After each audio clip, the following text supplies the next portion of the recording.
In 1995, Tails got his second game, known as Tails Skypatrol, released in April 1995 only in Japan. This game actually has a little bit of an interesting history, so why don't we go over it? Tails Skypatrol was developed by a company known as JSH, and it had nothing to do with the Sonic series or even Tails the Fox. And it was apparently being developed for an unreleased a handheld console that was similar to the Game Boy, which is pretty weird. Somehow it was similar enough to the Game Gear to transfer it over to that when that system ended up not getting released and Sega bought the rights to the game. And they decided to make it, well, how about we put Tails in there? And yeah, that's how it is. That's why the game is really weird. It's not a Sonic game. It just happens to have Tails in it. I think the weirdest thing about this game is the fact that it's going to have a Disney tie-in. Yes, that villain there is Pete from Disney. Yeah, I don't know how that even happened, but everything got scrapped that was related to Disney. It's theorized that most fans, the reason why these bosses look so weird is that they originally were based off Disney characters and they slightly edited them, which is true because, you know, one of them was supposed to be Pete. And they edited them to kind of still have that Disney X vibe and not really that Sonic X vibe, despite the fact that Sonic characters are loosely based off Mickey Mouse, the original Sonic at least. So, yeah, whatever. If you couldn't tell, we have characters to go over. Now, all this artwork comes from the IDW, which is kind of canon. These characters are, very weird, and even in the comics are kind of obscure. So this is Huck Wolf, who's a wolf guy who is similar to Disney's Big Bad Wolf. I don't have a whole lot to say about these characters since they don't have a lot going on outside of the comic series. This is Bear Ranger, or Behringer, whatever you prefer to say. This guy was the Pete, in case you're wondering, from Disney, so that's what character he's based off. Pete is part bear, part cat. It's unclear, actually. He started off as a Disney fan. Pete started off as a bear before he was even in a Mickey Mouse cartoon, and then he was kind of transitioned to a cat, and then he's whatever he is nowadays. So this is a, guess, what do you ever want to call it? Behringer? Karatita? Yeah, a bunny named Karatita, huh? I don't know what character this is supposed to be based off, just a girl rabbit. That's about it. This is Witch Cart, who's the main villain, and she's not an animal, and she's a witch. Yeah, very Sonic-like. It's very weird. This character design here makes her look more interesting than she actually is, because this is, like I said, a later redesign, but yeah, she kind of sucks. Interesting to note that in the Archie version, she was related to one of the, we call them Sad EM characters known as Nagus, and that's where she became part of, like, because they looked similar. She looks kind of weird here, but whatever. If you couldn't tell by my tone of the voice, I did see I'm very enthused, because Tails Skypatrol is, well, let's just say I'm not a big fan of this game. This game has a lot of problems, which we'll go over right now, because we're talking about gameplay.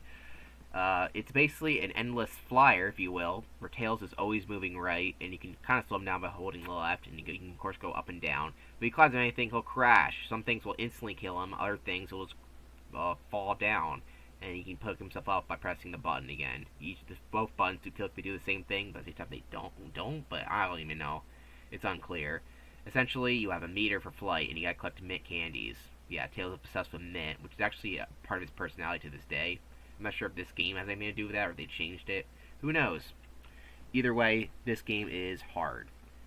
Even though it's a really short game, and I thought it was supposed to be intended for children, it's really not. I've heard that misconception, but I don't think it is, because this game was way too hard. If you play this game before and have good aspect of their controls, it will only take you like 12 minutes, but if not, it could take a while, mostly if you were doing what I did and had to use save states. I'm not ashamed to admit it, I use save states. This stuff I couldn't, because he dies so much, you're only given 3 lives, and it continues, but I'm not going to redo things over and over again for this game. Even though this game is short, it took me quite a while to do it. In case you're wondering, it took me 48 minutes to complete one of this game. Just one playthrough. Keep in mind, if I didn't have to do all the save states and do stuff over and over again, it would have took me like 12 minutes. Just to keep in mind how many times I had to go back.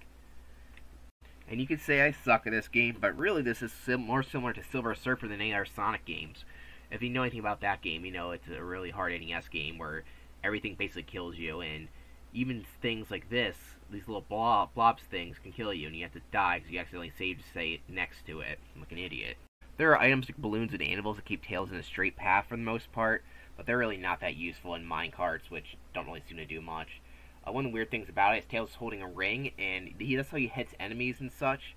But in order to do some elements, you gotta let the ring hover over it, under it, without using it at all. So some of those bars stuff, you gotta let the ring hover right underneath it and nothing else, which is a really odd gameplay mechanic. It doesn't feel very intuitive. You think, oh, these bars got to hit my ring on again. No, you got to let the ring go next to it, which is not very fun. In fact, you got to use that during boss fights, which I didn't even figure out until I actually had to look it up. Like, really? That's what you got to do? There is power-ups, like I said, I mentioned the mints. There's also invincibility, which is kind of useful. Unfortunately, there's not a whole lot of them. There's a bunch of enemies and stuff, but like I said, they are really... There's so much stuff here that's really annoying. Everything's out to kill you. And it's kind of hard to see what's up ahead because of the small screen of the Game Gear. Some levels aren't bad as others, like this one in the sky, which is actually later in the game. It's actually, I ended up finding it easier because of the obstacles actually being easier to manage, other than the boss fight, but everything else I found was actually manageable. Alright, let's talk about the levels. The first level is known as Training Area. It's supposed to teach you how to play the game, but overall, it's more confusing than anything. Like that pole, I thought I had to use my ring against it. But like I said, it's just so not, it's hard to explain, but basically, the ring has to be touching something, and most of the time, even if you hit it, it won't do anything. And hitting's only for hitting enemies, or the bell. The rest of the things, you gotta fly right into it. And Tails' hitbox doesn't make a whole lot of sense most of the time, either. Like, you can go for one bit of gaps, and other times it feels like his hitbox is bigger. So overall, it's kind of a confusing game, especially in that regard. Training Area is pretty easy. You think, oh, it might get confused, that's not too bad. But then again, it might get hit by this yellow thing, which, because of the weird 2D, 3D effect, it's kind of hard to see where it's actually hitting you. Maybe it's not that hard, but at the end of the day, I found it was a little more tricky than it probably should be. Even though it's not that bad, since there's barely any of those in the game compared to everything else. The Training Area does teach you parts of the game, but because I had no clue about the letting go thing, most of the time, I just didn't know.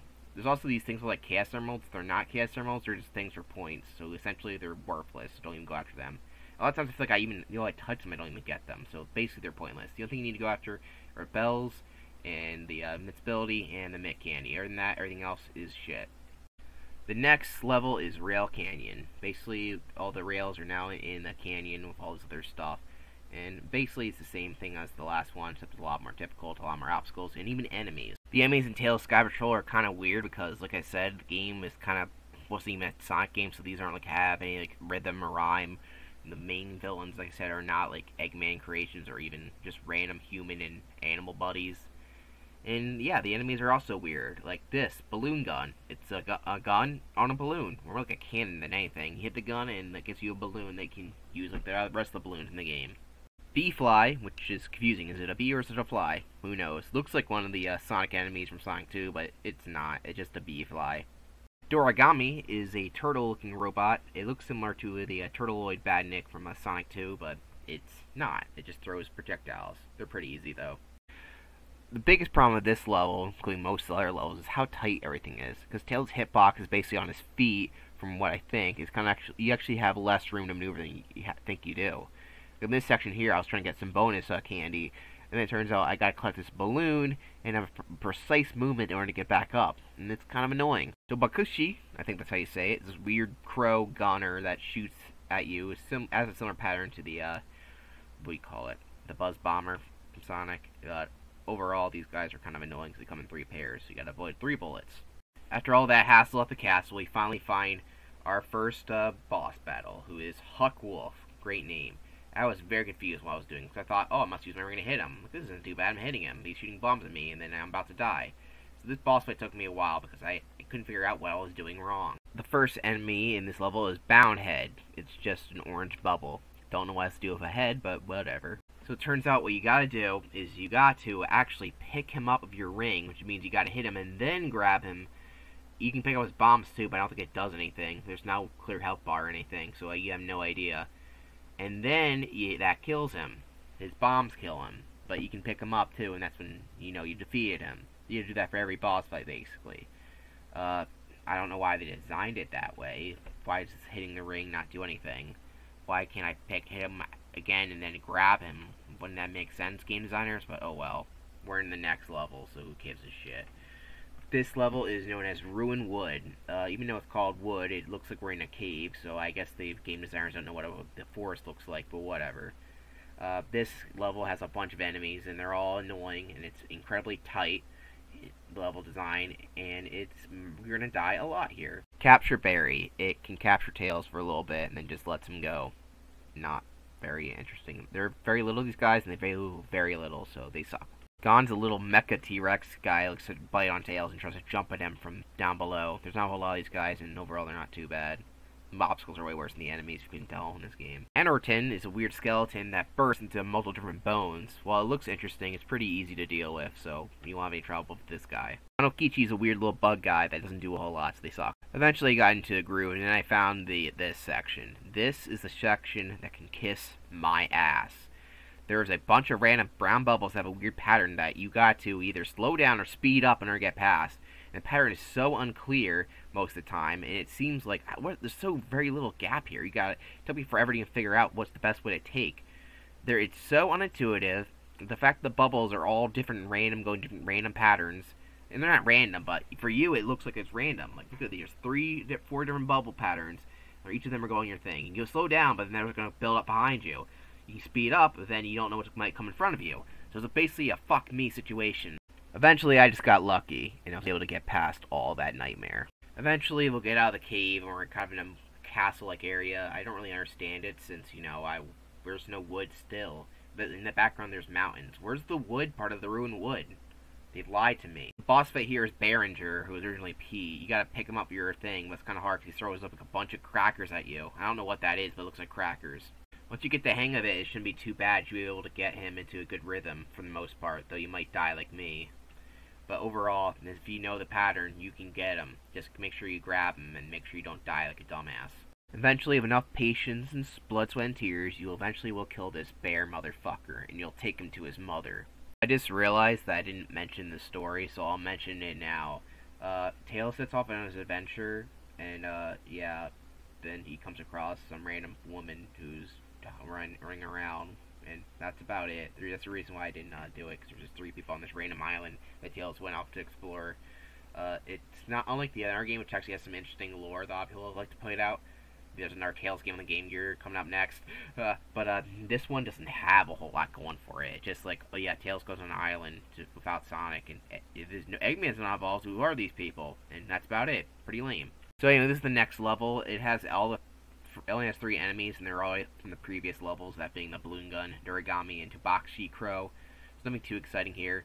The level design actually much better here. There's less cracks, like basically meaning like little areas where you can die easily, and a lot more space to eventually if you get hit to come back up, and there's a lot more chances. There are annoying clouds that block your view, which isn't really fun. It reminds me of bloopers. There's some areas that kind of suck, like this area here, where, oh yeah, I guess I died, so I gotta go back up, or down.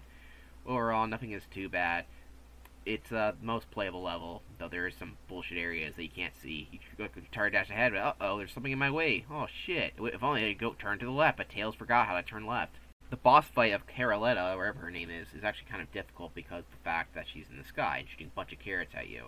She's actually pretty fast, and unlike the other boss fights, you can't really back around the character because of in the sky area. So it's actually hard to hit her, because you gotta hit her against the stupid platforms. You can't just hit her with your ring, because your ring does nothing. Twirling her and throwing her into a piece of metal, though, it does a good amount of damage to her. So fuck this carrot-eating bitch. Eventually, Tails shows her who's boss and sends her back to the Netherrealm. The next level is Dark Castle, and unlike the Lost Woods, wherever that was, Ruined Wood, this actually is a castle that's dark, so they didn't lie. Overall, this level is, well, difficult like the rest of the game, but it's not like it's super difficult. Like where the other ones with all that bullshit ball stuff, that was the worst one, Ironwood. Anyway, this level has a bunch of returning enemies, but only 1 new enemy. Tashiaya is a weird octopus, looks like an Octus from Sonic 2, who shoots a little ball at Tails. And yeah, that's about it. Most of the obstacles are just these random cannons, which I'm not counting as enemies because they're just cannons. They don't have anything going on there. And a bunch of returning enemies like the Balloon Gun, Boundhead, Carnegie, Duragame Gun, Harunato, Tashio, and then whatever. I don't even know. I think I said most of those already. I don't know. They blend in together. Look at this. Look how many emeralds I'm collecting there. None of them. The level doesn't seem too hard. Then you find the fucking brown balls are back again to fucking blue ball me. Finding the pattern around these things was an absolute nightmare. This area here belongs in my nightmare. I should have called this game Tails' Nightmare. Eventually, I found a pattern. It turns out you just fly through one area. I was like, holy shit, I can't believe I did that, and then I immediately got killed. Or didn't get killed, because I saved myself. Haha. Eventually, in the level, you'll find the main villain, old Witch Cart herself. She's in a cart, and that's why she's called Witch Cart. Creative name. And she's actually pretty easy since her area is similar to Behringer, where it's pretty tight, so it's kind of hard for her to get around you. And she's actually one of the easiest villain bosses in the game, at least at this point.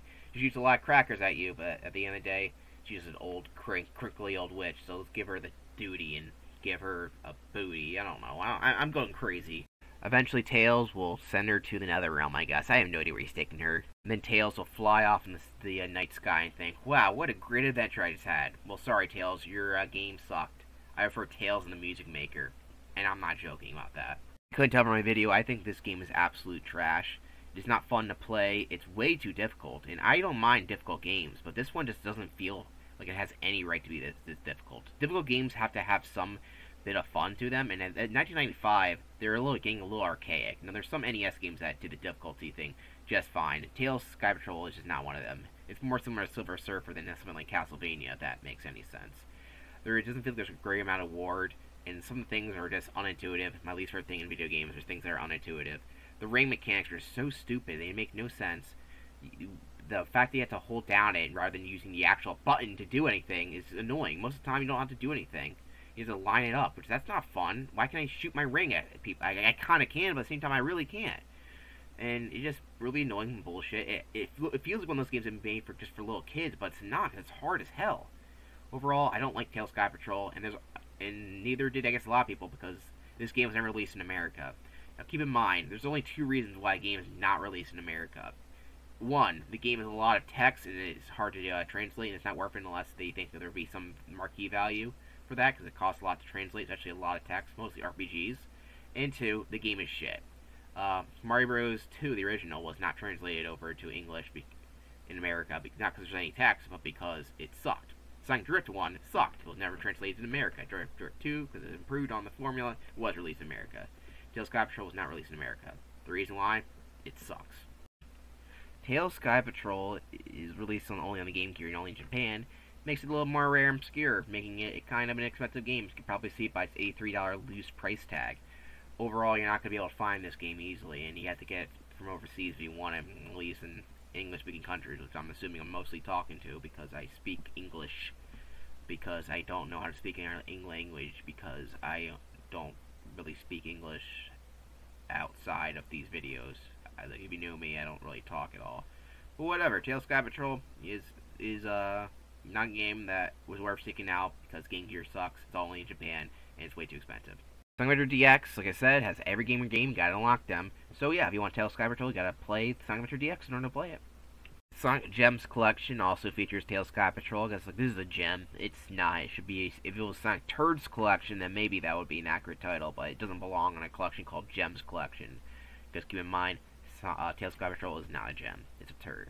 And the last time it was been re-released is on Sonic Origins Plus, which is the game I recommend. Picking up for classic fans is the easiest way to do a lot of them. I recommend it overall, especially for Game Gear enthusiasts, because it's probably the easiest way to play all of them in current day, modern day, unless you want to emulate it, like I do, because it's easier to record off emulators.